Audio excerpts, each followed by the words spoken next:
Hello, Michael Grasso with Private Pook Games, here with what is easily my favorite purchase from Gen Con.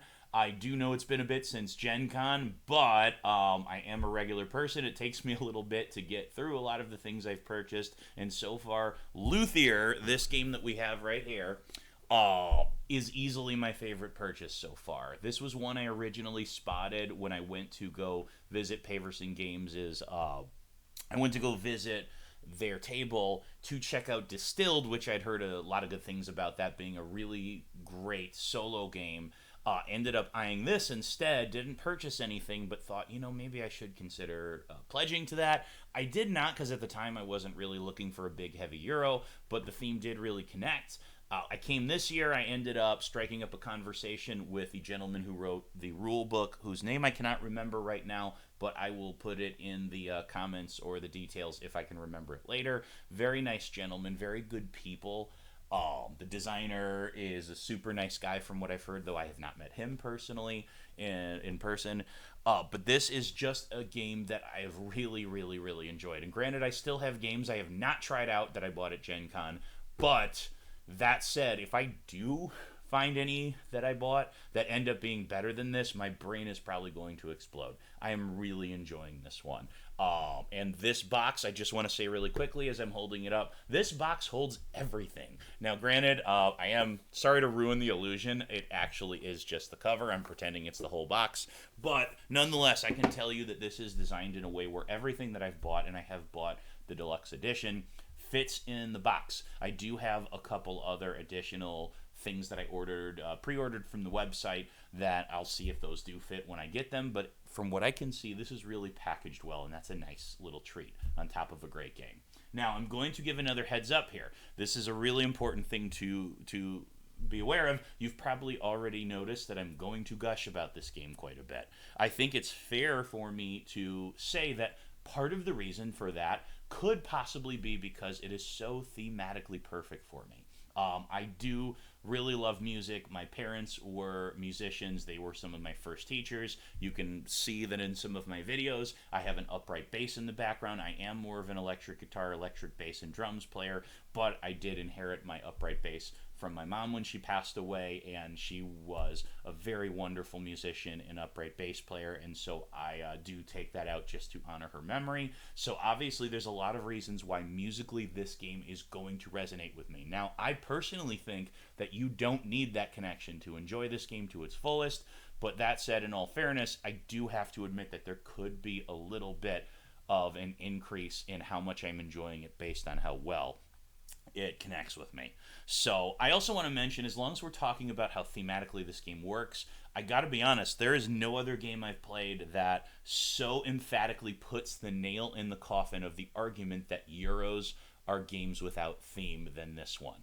This is an incredibly rich theme. It has all the iconography and all the thick rules and all the decision space that you see from a Euro, but it also is just so rich with theme. My understanding, I have not played Distilled, but their previous game, I understand that one is the same way. This game's a little more complex than Distilled from what I understand based on watching others' reviews, but so that's something to keep in mind if you're a fan of Distilled and want to move on to this one. But it is just so rich in theme, and there's this idea here that Euros are all gameplay and icons and absolutely no theme, and that is just not true, especially with this one. Yes, there are certain games that are very light on theme, and that's not their thing. There are some Ameritrash games that are really heavy on theme and light on gameplay, but I think those of us who have been in this hobby and really have explored it quite a bit know that that's too big of a simplification, and I love that this game highlights that. So literally, I want to talk about, you can kind of see the board in front of me. It is literally an orchestra pit with other things on the side for you to work with. It oozes theme to the point that I look at the board and I hear music, I hear symphonies. I look at the roughing board. I'm trying to look for a good one that I'm not. I don't want to use the one that I'm currently in a game playing, so let's go ahead and show. You can see the workbench. I can literally, smell the paint and the finish of the instruments. I can imagine, wood being sanded. It's just very good the way this works. It's just a beautiful looking board. I know I played this and I played SETI. That's another game that just has a really beautiful board that evokes the theme quite well. They kind of make me think of those. So it is just beautiful to behold when you put it out. Now, it also looks exceptionally complicated, like many Euros do. But one of the things I like about this as well is that each individual aspect of it is really simple. The whole thing together and trying to make good decisions that maximize your points and how much progress and reputation you get and how successful you are at the game is complicated, but each individual step of it is not. And I do like when Euro games are able to pull that off, because I think it's easier to teach these and get people onboarded when the individual pieces of it aren't really that complex. It's just the whole piece that can seem a little threatening. So other than that, at its core, a lot of people would call this a worker placement game. I call it a blind bidding game. I know that's a little bit of a semantic argument, but I think it's important here because part of what's so engaging about the blind bidding in this game is you're taking your workers. Each of your workers have a numerical value. The higher the number, the better the worker. Thematically, the way the game makes this is that your higher numbers would be you. Maybe your spouse who helps you out. The lower numbers might be your kids who are working with you and learning the trade. That was a very common thing historically when this game takes place.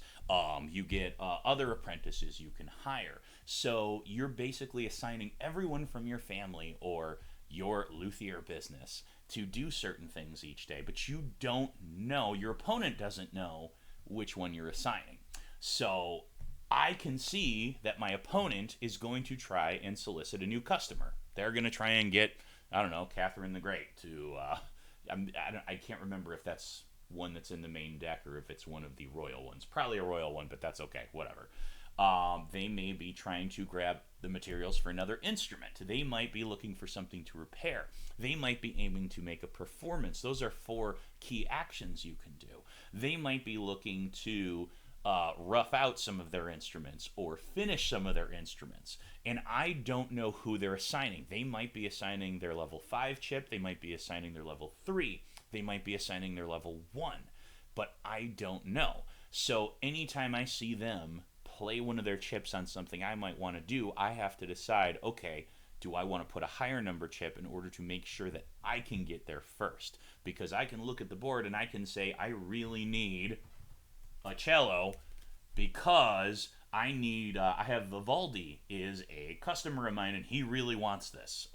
Just an example, it might not be the one that's on his card, but he really needs me to make one. He is my customer. He wants me to make one. He's going to get frustrated if I don't soon, so I can put a chip on there, but if my opponent already has one, I need to ask myself if they are going to get to it first, and if they assign a higher worker than me, they might get that cello, and then I'm stuck on a space and I have to do something else with it. Now, that might seem frustrating, but there's always something you can do at each space. There are default actions if you don't get the instrument you want. There are other slots for instruments that may be available that you need to pay extra for, but they're still there for you. So every time you bid, you have to be aware of many, many different options you might need to do in order to make the best out of that bid. So there's never, at least for me personally, there is just never a point in time in this game when I am going to bid and thinking I have nothing useful to do. There is always potentially something useful, and you cannot do it all.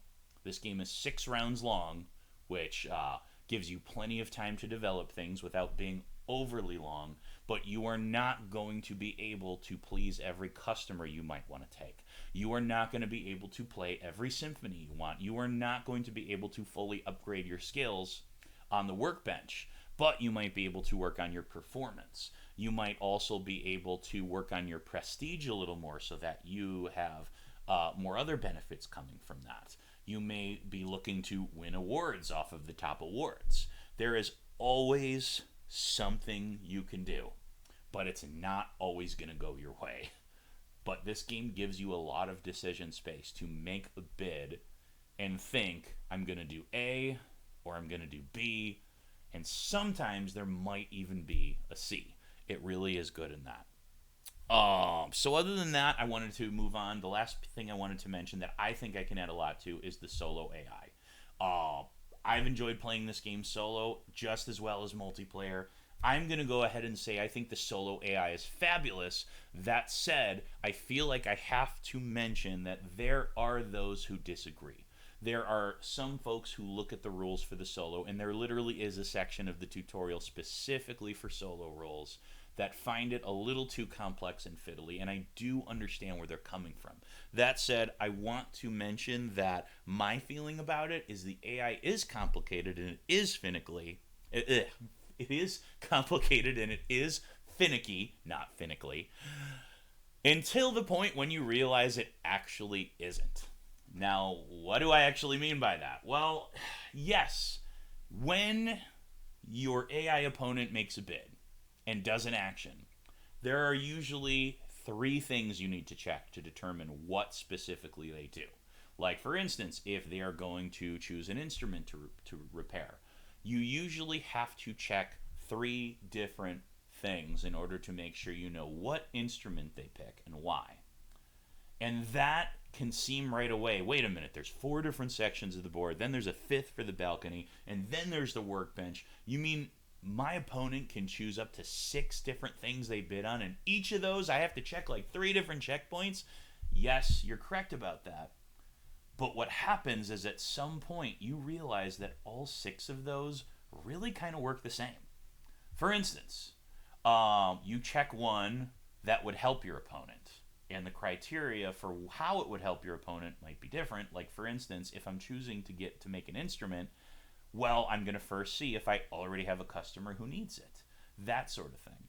If that doesn't work, I'm going to check the AI card, the guild card, and I'm going to see, it gives me a priority in terms of which one I'm going to choose. And then if it's not that, I'm going to choose the one furthest down in the tier. There's basically different tiers of things that are available in your market. You choose the one lowest. Now that seems like a lot, and then you have to do it for 6 different things, except for the most part, with a couple different exceptions, in particular the workbench, those are pretty much the same 3 criteria for each one. The way they change is not as complex as you might think, and it becomes natural once you get a hang of it.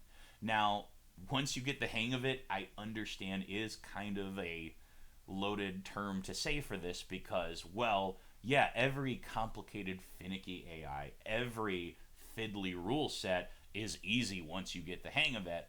I get that. But with this one, I think once I had it down, it was so much more natural than I would have ever expected it to be. Now, does that mean this will be the solo Automa for every player? No. But I do think it is worth considering that as complicated as it can see at the outset, it doesn't stay that way as long as you would think.